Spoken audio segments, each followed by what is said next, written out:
NBAA 2015, we're getting through the first day. There's certainly a strong support from the industry for the event. Crowds are about middle range at this stage of the game. They're certainly not as intense as they were this morning. How would you judge the health of the business end of aviation? Because let's face it, you've sat in, once again, some interesting seats and have certainly an interesting perspective to judge it all. Yeah, it has been an interesting first day, and I include not the first day, but the build-up that you see in the press coming to the event. It has been encouraging that there's a lot of exhibitors here, so I think there's a case that people are making that there is some form of recovery in place, and the recovery may be we're just stable. I think one of the things that I've noticed is it still looks like the industry's trying to find its way. And you look at some of the various product announcements that are going on, some of the companies that have had very strong, stable products, not seeing some of the sales that they would hope to have when you put out a new airplane. So I'm anxious to see how this all unfolds over the coming year, year and a half, to see if some of these bets that are being made are translating into order books, and are some of the product line decisions translating into something that customers will stay with and move up. And some of the really different new products, are those markets really there? I think we're kind of at an inflection point. People are putting their bets down. They're making the investments, and now we got to see if those are their correct investments. A couple interesting game changers. I was fascinated by Sandel's Avalon project. I was too. That was very interesting. That one kind of surprised me because I talked to Jerry at Oshkosh, and I knew he had been working on some things, but not to the extent of saying, we've got this Avalon project, and we're going to put it in the King Air product line. Interesting bets that he's making. And then GE.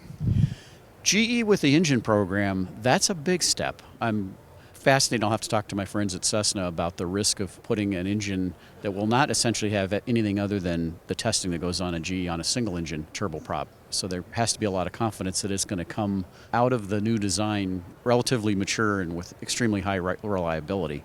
So that's a big bet on both their parts.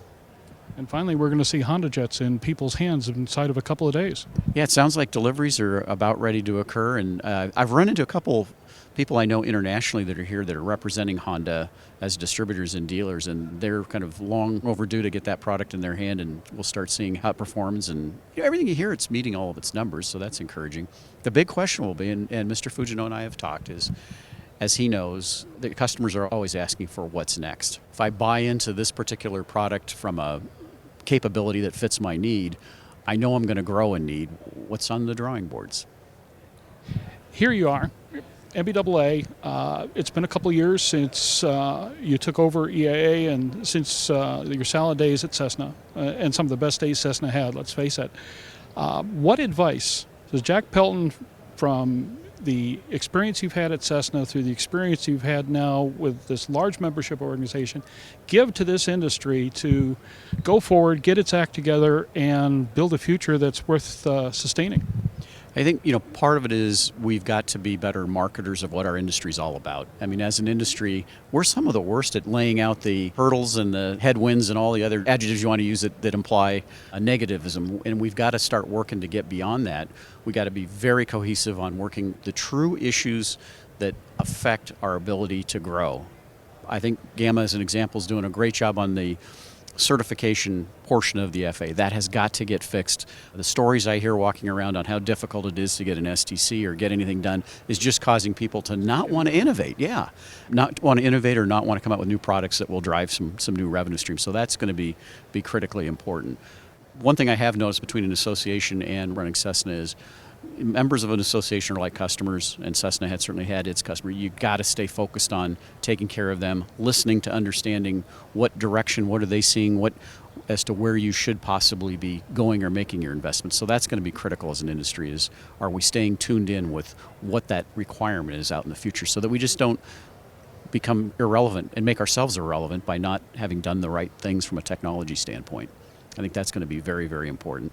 And I think it's time for, let's up some of the investments. Let's get some of this capital that everybody talks about that's out there, and let's start putting it in, seeding it in some very innovative things. The introductions are a lot of the same of whether it be the physics or the mechanics of what we know. It's time to put that money in some things that might really change the game. Jack Pelton, Day 1, NBAA 2015. Thanks so much, boss. Thanks, Jim.